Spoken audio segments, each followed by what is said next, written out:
파워포인트를 넘기면서 좀 읽으려고 했는데 좀 기기상의 문제가 있는지 좀 아쉬움이 있습니다만 여러분 성경책 제가 요청을 드릴 때 한번 같이 찾아오시면 좋겠습니다. 때때로 우리는 우리 자신을 위해서 되게 무엇을 할 것인가를 묻곤 합니다. 그래서 더 나은 계획, 더 효율적인 방법, 그리고 더 빠른 성취, 세상은 온통 그에 대한 대답들로 넘쳐나죠. 스마트폰 하나면 수천 가지 전략과 정보가 요새는 손끝에 있음을 우리는 보게 됩니다. 그러나 우리 자신에게 정직하게 물어볼 필요가 있습니다. 과연 정보의 풍요가 영혼의 풍요를 가져다 주었는가? 지식이 많아질수록 우리의 신앙은 더 깊어졌는가?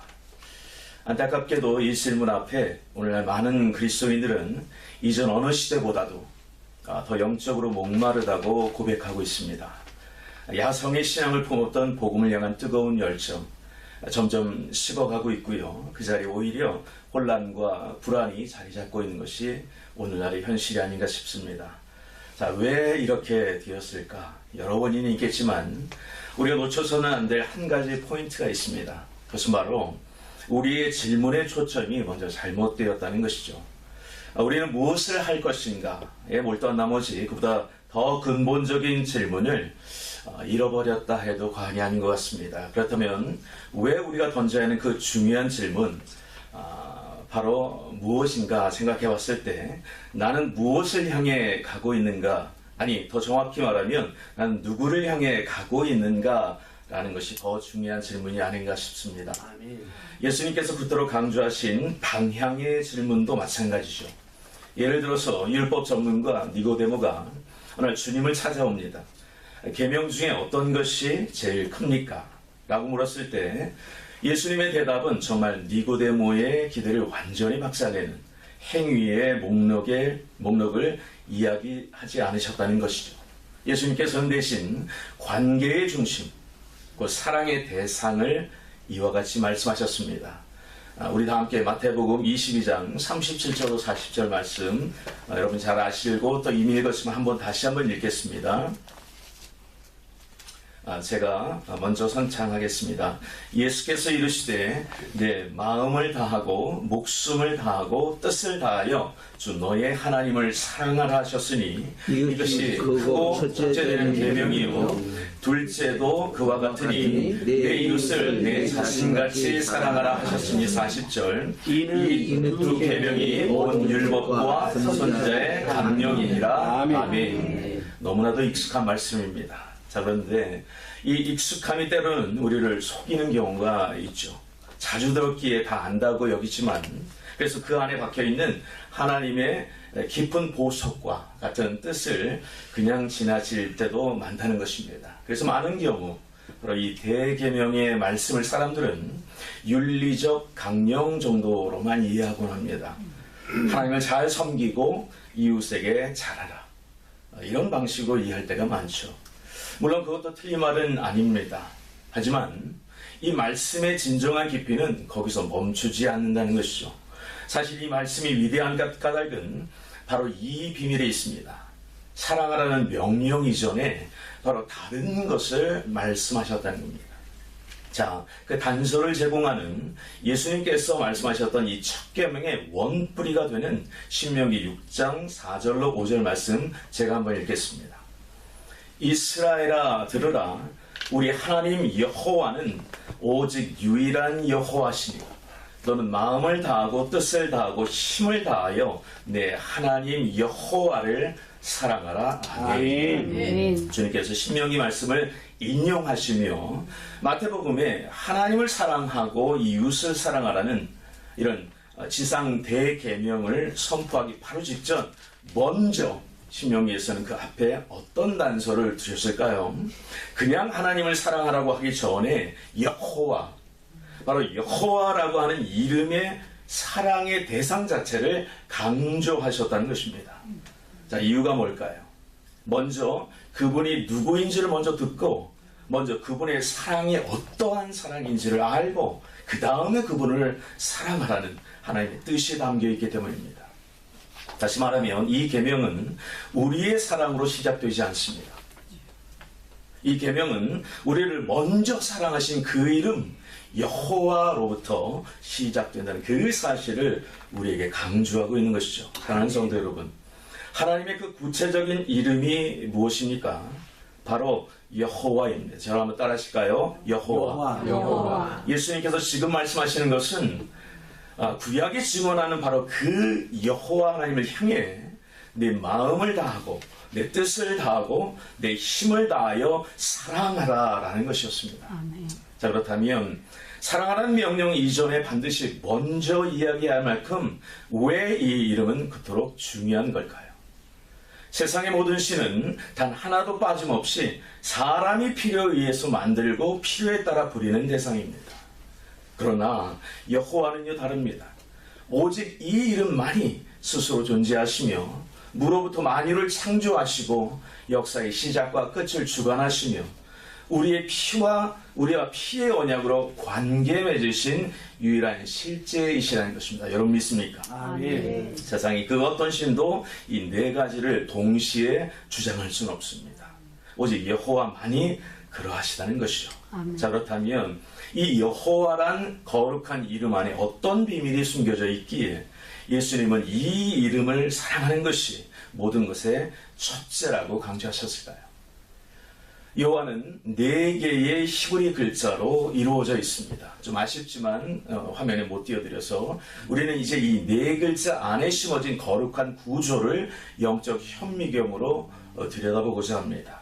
자, 그 이유는 이것은 단순한 문자 연구가 아니라 실은 바로 그 철자 하나하나에 그 여호와의 이름을 들여다보는 자체가 하나님의 심장을 들여다보는 일이기 때문이라는 것이죠. 자, 이제 히브리어의 특성을 따라 히브리어는 여호와에 해당하는 이 글자를 오른쪽에서 왼쪽으로 그 철자를 읽어갑니다.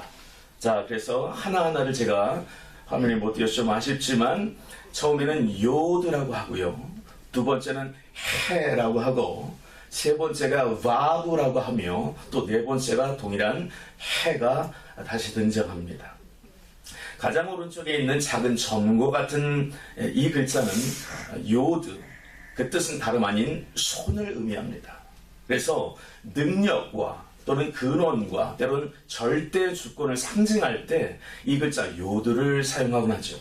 다시 말해 모든 존재의 근원이자 창조의 능력이 되시는 하나님의 손, 그 손을 의미한다 그 말입니다. 자, 그렇다면 두 번째 글자는 무엇인가? 저를 한번 따라해 보실까요? 해. 발음처럼 호흡이라는 뜻이 있습니다. 또 영이라는 의미를 가지죠. 그래서 중요한 것은 이 두 글자는 모두 다 하나님의 본질을 뜻하는 것입니다. 요드와 해. 그래서 1차적으로 여호와란 이름 안에 하나님의 본질의 의미가 담겨 있다는 겁니다. 그렇습니다. 모든 존재의 근원이자 창조의 능력을 상징하는 하나님의 손, 여호와란 이름의 첫 번째 철자가 드러내는 하나님의 비밀이고요. 두 번째 글자 해도 마찬가지입니다. 거룩한 하나님의 숨결, 그분의 입김, 모든 생명의 원천 되심, 또 다른 하나님의 본질적 특성의 그 이름 안에 내재되어 있다는 사실. 우리가 너무나도 잘 아는 장면, 창세기 2장 7절을 여러분 기억하시죠? 하나님께서 흙으로 사람을 지으시고 그 코에 무엇을 불어넣으셨습니까? 생기를 불어넣으셨을 때 사람이 생명이 되었습니다. 여러분, 그때 인간에게 들어간 것이 무엇이었을까요? 바로 하나님의 입김, 하나님의 숨이 들어간 것입니다. 그래서 그 하나님의 생명을 의미하는 것이 해라는 것이죠. 그러니까 창세기 2장 7절의 장면 역시도 여호와를 엿볼 수 있다라는 것입니다. 그분의 속성이 생명의 숨결이 바로 우리에게 들어갔기 때문에. 자, 또 하나의 좋은 예가 있습니다. 여러분, 아브라함이 아브라함이 되죠. 사레가 사라로 이름이 바뀔 때 그때 무엇이 그들의 이름에 삽입되었는지 아십니까? 어떤 글자? 유대 고전 문헌은 이렇게 해석합니다. 여호와의 두 번째 글자인 해, 그 해가 그들의 이름에 들어감으로써 새 생명과 언약의 호흡이 불어넣어졌다. 이것이 여호와라는 이름 안에 첫 번째 그리고 두 번째 글자인 요드 그리고 해입니다. 초월하시는 하나님, 거룩하시고 영원하신 창조주의 본질 그 자체인 것이죠. 자, 그런데 자세히 보면 이 해란 글자가 여호와의 이름 철자에 또 한 번 등장합니다. 그것은 가장 마지막 글자, 가장 왼쪽, 히브리 글자로 왼쪽에 등장하는 바로 해인데요. 바로 이것은 피조물의 숨결을 의미합니다. 흙으로 지음받아 이 땅에서 호흡하며 살아가는 유한한 생명들. 어쩌면 힘없고 연약한 우리의 현실의 삶을 상징하는지도 모르겠습니다. 이제 상상해 보십시오. 저 거룩하고 초월적인 요드와 해. 그러나 그 반대로 죄로 인해 비참해진 우리의 삶을 나타내는 해 사이에는 얼마나 거대한 간극과 골짜기가 가로놓여 있냐 그 말입니다. 한쪽은 거룩이고 다른 한쪽은 세속입니다. 한쪽은 죄송합니다. 영혼의 세계고 다른 한쪽은 찰나의 세상입니다. 또 다른 한쪽은 창조주이며 다른 한쪽은 피조물입니다. 도저히 만날 수 없는 두 세계. 사랑하는 여러분, 이 간격을 과연 어떻게 건널 수 있을까요? 물리적으로는 불가능합니다. 그래서 이 간격 자체가 절망 그 자체를 해도 과언은 아니겠으나 그런데 하나님께서는 그분의 이름처럼 한복판에 그 절망적인 간격 사이에 글자 하나를 박아놓으셨습니다. 바로 그것이 저를 한번 따라하실까요? 바브. 그게 세 번째 여호와란 이름 안에 들어있는 철자입니다. 세 번째 철자. 위에서 아래로 그은 수직선과 같은 이렇게 생긴 게 히브리어 글자로 바브입니다. 아주 단순합니다. 마치 하늘에서 땅으로 내려꽂힌 선 하나처럼 그런 못과 같은 형태를 가졌습니다. 자, 그런데 이 단순해 보이는 글자의 상형 문자적 원형이 무엇인지 아시나요? 바로 갈고리입니다. 더 정확하게 말하면 성막의 휘장을 고정하고 기둥에 박아 넣었던, 그래서 연결하는 그 사명을 감당했었던 못을 의미하는 것, 그것이 바브입니다. 하나님의 이름 여호와는 사실은요, 그렇기 때문에 저 멀리 계신 추상적인 신이 아니심을 바로 이 이름, 특별히 바브라는 철자 안에 심어놓고 계셨다는 것이죠. 왜요? 그 이름 안에 우리를 향한 연결의 약속이 박혀있기 때문에 나 여호와는 저 높은 하늘의 거룩한 본질을 이 낮고 낮은 마지막 해를 의미하는 너희의 삶 속에 바브라는 못으로, 바브라는 갈고리로 단단히 박아 연결하기로 작정한 하나님이다. 하나님께서 인간의 삶에 자신을 못 박아 연결하시겠다는 선언, 그것이 여호와의 이름에 담겨 있습니다. 중요한 것은 이 구약의 신비로운 바브가 신약 시대에 이르러 역사상 가장 충격적인 사건으로 성취되게 되었다는 사실입니다. 이 수직으로 박힌 못, 여러분 무엇이 떠오르십니까? 그렇습니다. 예수 그리스도의 십자가입니다. 아멘. 하늘의 하나님과 땅의 주인을 연결하기 위해 골고다 언덕에서 친히 자신의 몸을 찢으시고 그 손과 발에 못이 박히신 예수 그리스도, 그분이 바로 우리를 위한 영원하고 완전한 바브가 되신 여호와 하나님이신 것을 믿으시기 바랍니다. 아멘. 그러므로 여호와라는 이름은요, 그저 고상한 칭호가 아닌 겁니다. 그 이름 안에 하나님의 독생자 예수 그리스도의 피가 흐르고 있기 때문입니다. 십자가의 고통과 그 사랑이 그 이름의 중심을 관통하고 있다, 그 말이에요. 그렇습니다. 이 갈고리, 이 못, 이 바브를 통과하지 않고는 존귀하신 하나님 아버지께 도달할 수 없음을 힌트하고 있습니다. 십자가를 건너뛰고 하나님께 갈 수 있는 지름길은 없다, 그 말입니다. 아멘. 예수 그리스도가 우리의 유일한 구원자 되시는 것을 믿으십니까? 아멘. 그래서 우리가 여호와라는 이름을 부를 때, 그래서 우리는 단순히 신의 칭호를 외치는 것이 아니에요. 우리는 십자가를 통과하여서 하나님께 연결되고 있는 순간을 맞이하는 것입니다. 그래서 하나님의 성호를 자꾸 부르고 자꾸 찬양해야 되는 거예요. 그 이름으로 기도해야 되는 것이고 그 이름으로 어둠의 권세와 싸워야 되는 것이고 할 수만 있다면 그래서 여호와로 찬양을 많이 하시길, 기도 많이 하시길 주님의 이름으로 권면드립니다. 자, 이제 가슴 벅찬 질문 하나 던져드리고자 합니다. 이렇게 엄청난 대가를 지불하고 우리의 연결되신 여호와 하나님을 그렇다면 우리는 어떻게 사랑해야 할까요? 예수님은 지금도 말씀하십니다. 답을 주셨습니다. 내 마음을 다하고 목숨을 다하고 뜻을 다하여 또는 힘을 다하여 주 너의 여호와 하나님을 사랑하라. 아멘. 이 세 가지 명령은 방금 우리가 살펴본 여호와의 이름 네 글자의 의미와 놀랍도록 논리적 정합성을 이루며 맞물려 돌아가는 거 아시나요? 여러분, 이것은 감정이 아닙니다. 이것은요, 우리 존재의 구조적 반응을 나타내는 비밀을 담고 있습니다. 첫째, 마음을 다하여 사랑하라는 말의 진짜 의미는 무엇인가? 하나님의 손을 의미하는 그 요두에 대한 항복 선언입니다. 자, 여러분, 마음에 해당하는 원문의 뜻은 단순히 감정만을 의미하지 않습니다.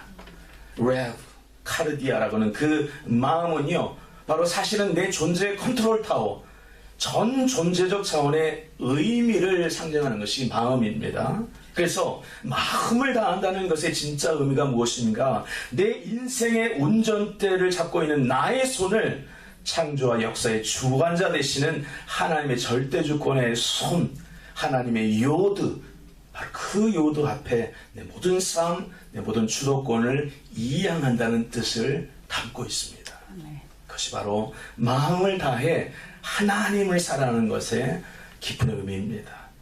겟세마네 동산에서 주님이 이런 기도를 하셨죠. 아버지, 아버지께서는 모든 것이 가능하오니 이 잔을 내게서 옮기시옵소서. 그러나 나의 원대로 마옵시고 아버지의 뜻대로 하시옵소서. 아멘. 십자가 죽음 앞둔 자신의 존재를 하나님 손에 맡기시는 바로 그것. 이것이 바로 마음을 다한 사랑의 가장 아름다운 표현이 아닐까요? 둘째, 목숨을 다하여는 하나님을 사랑하는 말의 뜻은 바로 네페시라고 하면 네페시, 내 호흡 자체를 의미합니다. 해. 그래서 내가 숨쉬고 있고 존재하는 이유는 하나님께서 내 코에 생기를 불어넣으셨기 때문이라는 것이죠. 목숨을 다한다는 것. 그래서 무엇입니까? 내 코끝에 호흡이 하나님의 해, 하나님의 숨결, 하나님의 입김에서 왔음을 매 순간 인정하는 거예요. 마지막 숨을 거두는 그 순간까지 나의 전 존재를 그분께 찬양의 도구로 바치는 그것. 그것이 목숨을 다하여 사랑하라는 깊은 뜻입니다. 아멘. 이 깊은 뜻이 다 어디에 그렇다면 뿌리박고 있다고요? 여호와. 아멘. 바로 여호와란 이름 안에 뿌리가 갖고 있음을 믿으시기 바랍니다. 아멘. 셋째, 뜻을 다하여 사랑하라는 그 말은 무슨 뜻인가? 세상 속에 거룩한 주님의 못, 주님의 와부가 되는 땀 흘림의 헌신을 드려야 한다는 것입니다. 뜻을 다하여 힘을 다하여. 그래서 뜻을 다하고 힘을 다하여라는 표현이 등장하는 겁니다. 여러분, 뜻으로 번역된 히브리어 메오드는 사실 내가 가진 모든 자원을 의미합니다. 내가 가진 돈, 내가 가진 시간, 내가 가진 재능, 내가 가진 체력, 이 모든 것을 의미해요. 그래서 힘을 다한다는 것은요, 결국 관념적인 사랑이 아니라는 겁니다. 땀 흘림의 사랑이에요. 열심히 노력해야 됩니다. 크리스천들. 예수님께서 십자가에서 세상과 하나님을 연결하신 거룩한 모신 와부가 되셨던 것처럼, 먼저 그 땀 흘림과 피 흘림을 하셨던 것처럼 저와 여러분도 내가 가진 모든 은사와 부르심의 자원을 쏟아부어서 단절된 이유가 세상을 하나님의 사랑과 연결하는 작은 밥으로 살아가야 될 줄 믿습니다. 그것이 힘을 다해 여호와를 사랑하는 것의 뜻입니다. 첫 계명이 다름 아닌 둘째 계명인 이웃사랑과 자연스럽게 연결될 수밖에 없음을 이 여호와 안에 있는, 그리고 첫 계명 안에 있는 내용이 우리에게 스스로 증언하고 있습니다. 내 삶이 누군가에게 사랑의 못이 되어 바뀌는 누군가의 와부가 되는 것, 그것이 사랑이라고 말씀하고 계십니다. 예수님이 말씀하신 마음을 다하고 목숨을 다하고 힘을 다하여 사랑하는 이 세 핵심 글자인 요드, 해, 와브의 의미와 바로 마음과 목숨과 힘을 다해 사랑하는 이 첫 계명 정확하게 맞물려 들어가고 있습니다. 이것이 바로 구약과 신약을 연결하고 히브리어와 헬라어를 연결하게 하고 모세와 예수님을 하나로 연결하게 하는 거예요. 거룩한 연결의 현장, 연합의 현장, 와브인 것입니다. 자, 그렇게 우리가 사랑할 때 하나님께서는 무엇을 완성하는지 아시나요? 여호와라는 이름의 마지막 글자, 이 땅의 현실을 상징하는 두 번째 숨결, 우리의 해가 비로소 하나님과 연결되고 완성되게 하신다는 거예요. 그래서 어둡고 비참한 이 땅의 현실 속에, 너무나도 힘든 우리의 삶의 여정 속에 전인격적인 사랑을 통한 하나님을 향한 우리의 마음을 통해 하나님의 임재를 바로 그 영역 가운데, 여러분이 서 계신, 여러분이 땀 흘리시는 그 현장 가운데 드러내신다는 것입니다. 아멘. 이것이 기적입니다. 아멘. 우리가 여호와 이름에 나타난 그 비밀처럼 마음과 목숨과 힘을 다해 하나님 사랑, 이웃 사랑을 살아낼 때 이 땅에는 여호와 하나님 여호와의 나라가 임하게 될 줄 믿습니다. 아멘. 그것이 바로 하나님께서 자신의 이름에 심으신 역사와 영혼을 연결하는 진리인 것입니다. 그래서 부활체를 입으셨음에도 주님의 손과 옆구리에는 여전히 그 구멍을 남겨두신 살아있는 증거로 우리에게 보여주고 계신 거 아니겠습니까? 아멘. 정직하게 한번 우리 자신에게 물어봅시다. 이 거룩한 진리 앞에서 현실의 우리의 삶은 어떤가? 때로는 우리가 연약할 때가 많죠. 저도 마찬가지입니다. 때로는 연결고리가 끊어지고 실패하고 넘어질 때가 많습니다. 한숨 쉽니다. 근데 바로 그때 바로 우리가 와브의 사랑, 하나님의 연결하는 사랑을 볼 줄 알아야 됩니다. 아멘. 신약 성경에 스스로 그 연결고리를 끊어버리고 절망의 나락으로 떨어진 한 제자가 있었죠. 이렇게 호언장담했습니다. 주님, 저는 결단코 주님을 떠나지 않겠습니다. 자기 의지, 자기 힘, 자기 가치, 말하자면 스스로 만든 연결고리로 주님을 붙들려 했습니다. 그러나 십자가 앞에서 그 인간적인 고리는 너무나도 허무하게 끊어져 버리죠. 3번이나 주님을 모른다고 부인하고 저주합니다. 부활하신 주님을 만난 이후에도 이 상흔은 쉽게 회복되지 않았는지 다시금 옛 생활의 안정감을 찾으러 떠납니다.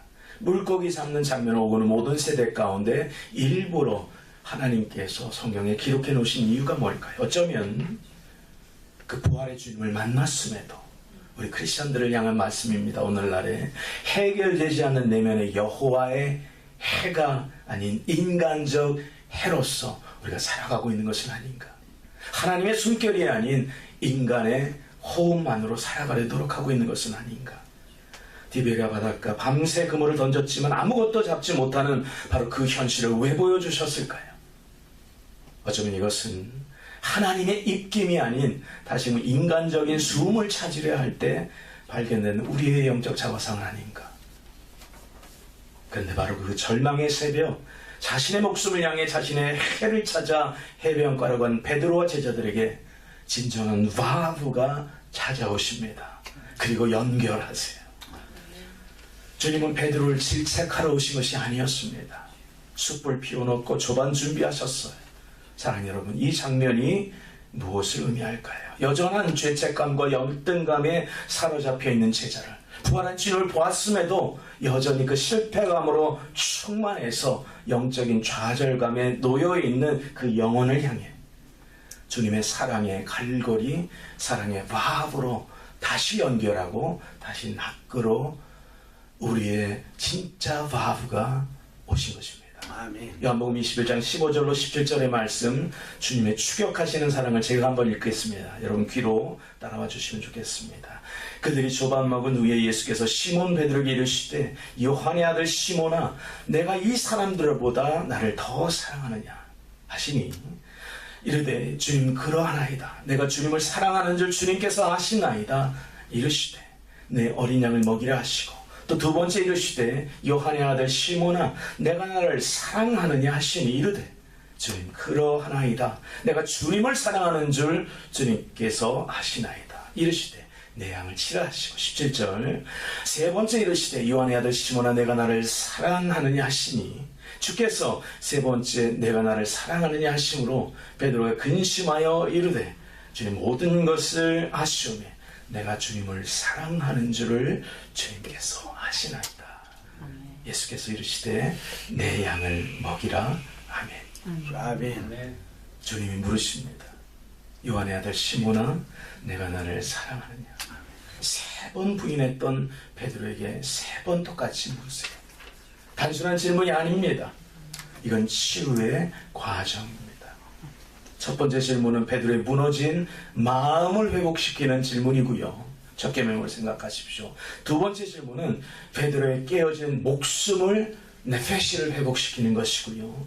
세 번째 질문은 베드로의 실패한 힘, 자신의 메오드를 다시 한번 하나님의 능력으로 회복시키는 모멘트입니다. 전인격적으로 끊어진 영역들을 주님의 사랑으로 한 땀 한 땀 하나 다시 연결해서 묶어주시는 하나님의 연결의 사랑, 하나님의 바부의 사랑이었던 겁니다. 주님은 그 사랑의 질문으로 베드로를 다시 주님의 심장에 단단히 걸어매셨습니다.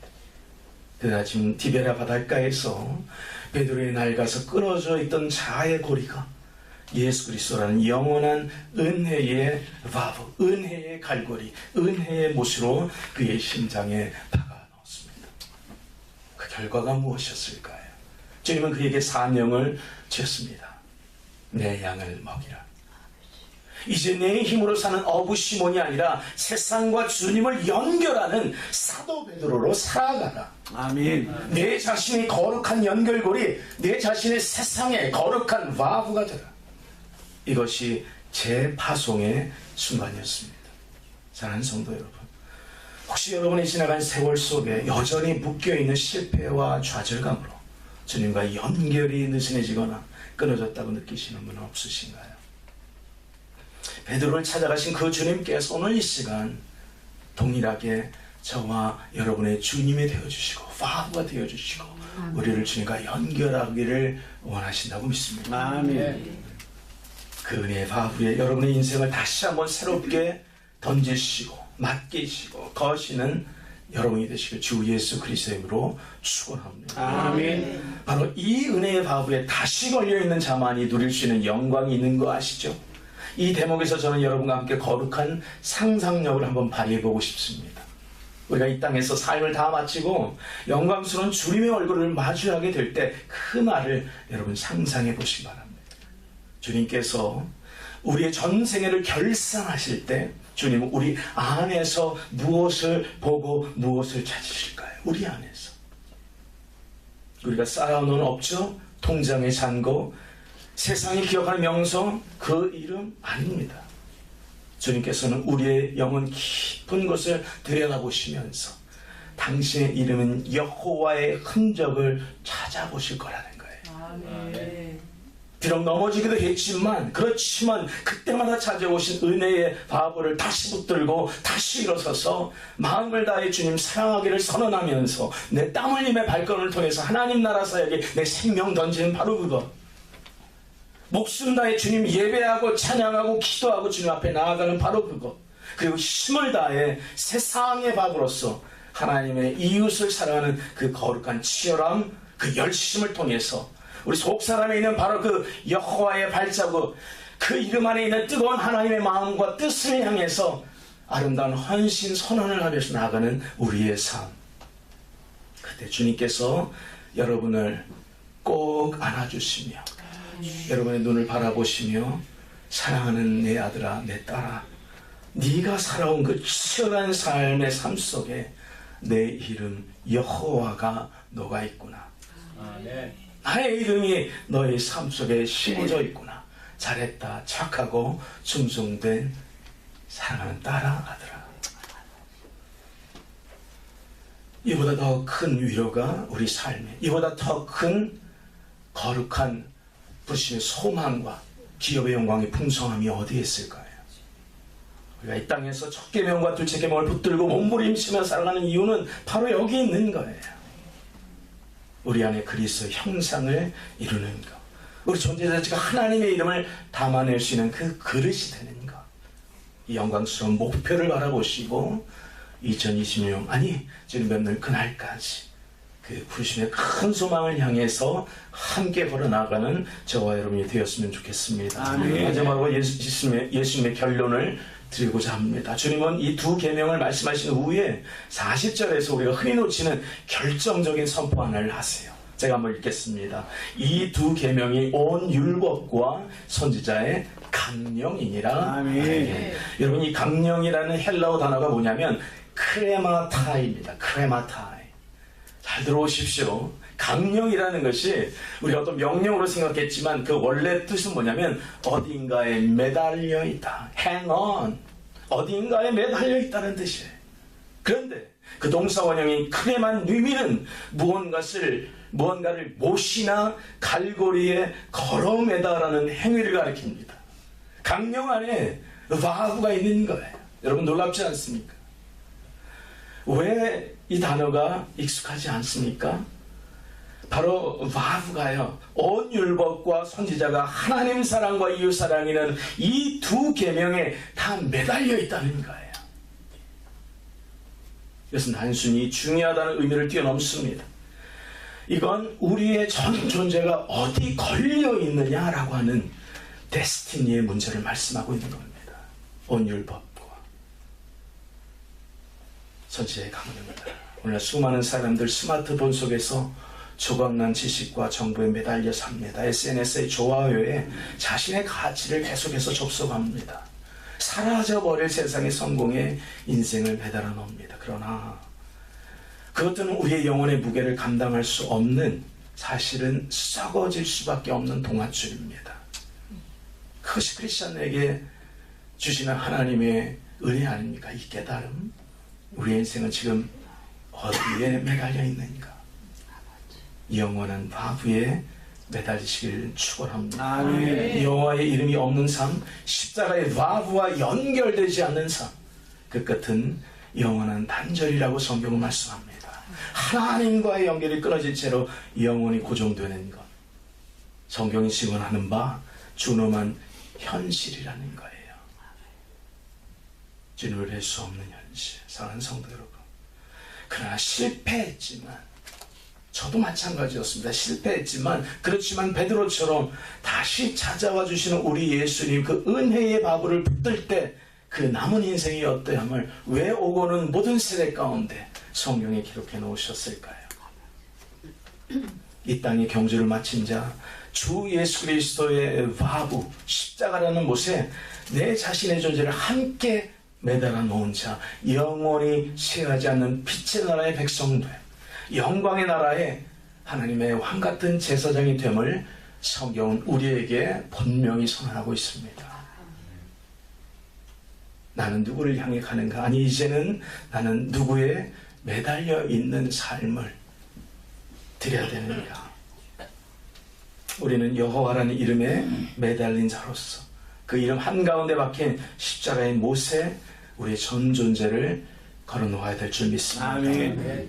2026년 남은 이 한 해를 그 자부심으로 살아가십시오. 여러분들은 영광스러운 하늘의 영원한 하나님 나라의 영광스러운 자녀들이기 때문입니다. 마음을 다하여 주권을 인정하고 목숨 다해 예배하고 아멘. 힘을 다해 세상의 바브가 되십시오. 넘어지더라도 괜찮아요. 은혜의 바브가 여러분들을 다시 한번 붙들고 일으켜 세우실 것입니다. 아멘. 기도하겠습니다. 함께 기도할 때에 오늘 말씀 생각하고 연동해서 지속적인 우리 공동 기도 제목으로 한번 넘어가겠습니다. 하나님 감사합니다. 오늘 이 말씀을 통해서 다시 한번 주님의 십자가 앞에 여호와라는 이름의 거룩한 마음과 뜻 앞에 우리가 나아가길 소원합니다. 아니 우리가 각자의 삶의 영역에서 나름대로 땀 흘림의 삶을 통해 성공했지만 그렇지만 그럼에도 불구하고 우리의 데스티니는 바로 영원한 하나님의 나라, 바로 보좌이신 아버지 하나님과 어린 양 내주시는 성령 하나님과 영원히 함께하는 한 가족됨으로 나아가는 그 우리의 정체성이 아닐는지요. 이 땅에 맡겨주신 하늘의 선교사로서의 삶을 우리 각자의 영역에서 승원하게 하여 주시고 아멘. 특별히 나의 힘이 아니라 아멘. 목숨과 마음과 힘을 다해서 여호와 하나님의 주시는 그 이름의 능력, 그 힘, 그 마음, 밥으로 승리하는 저희들 되게 도와 주시옵소서. 아멘. 축복합니다. 감사합니다. 예수님의 이름으로 간절히 기도 올리옵나이다. 아멘. 아멘. 이 기도는 네, 제가 드릴게요.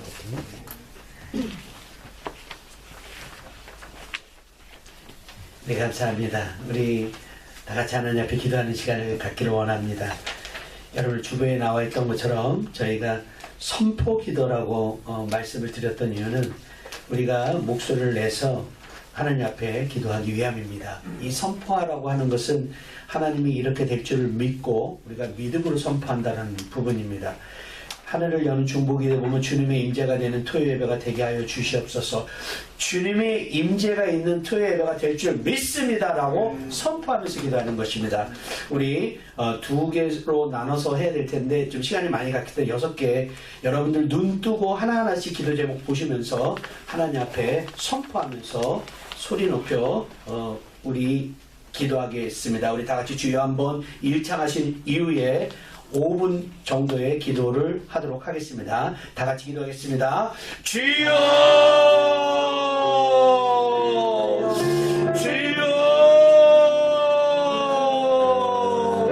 아버지 참으로 오늘도 우리의 가운데 기도의 시간을 허락하여 주시고 아버지 주의 보좌를 바라보고 나아가는 저희 기도에 응답하여 주시옵소서. 아버지 우리는 연약하고 부족하지만 오직 주의 능력에 힘입어 나아가기를 원하오니 아버지 우리 함께하여 주시옵소서. 아버지 먼저 이 토의 예배가 주님의 임재가 있는 예배가 되게 하여 주시옵소서. 아버지 이 예배를 통하여 하나님의 살아계심을 깨닫게 하여 주시옵소서. 주여 주인이 되어 주시고 오직 영광을 받아 주시옵소서. 아버지 하나님 앞에 기도하는 모든 자들이 오직 주님을 주목하고 집중하여 나가게 하여 주시옵소서. 주여 체험이 없이는 우리의 믿음을 지키기가 어려움을 고백하오니 아버지 우리 가운데 아버지 이 예배 가운데 주여 같이 하여 주셨어요. 주님이 날마다 이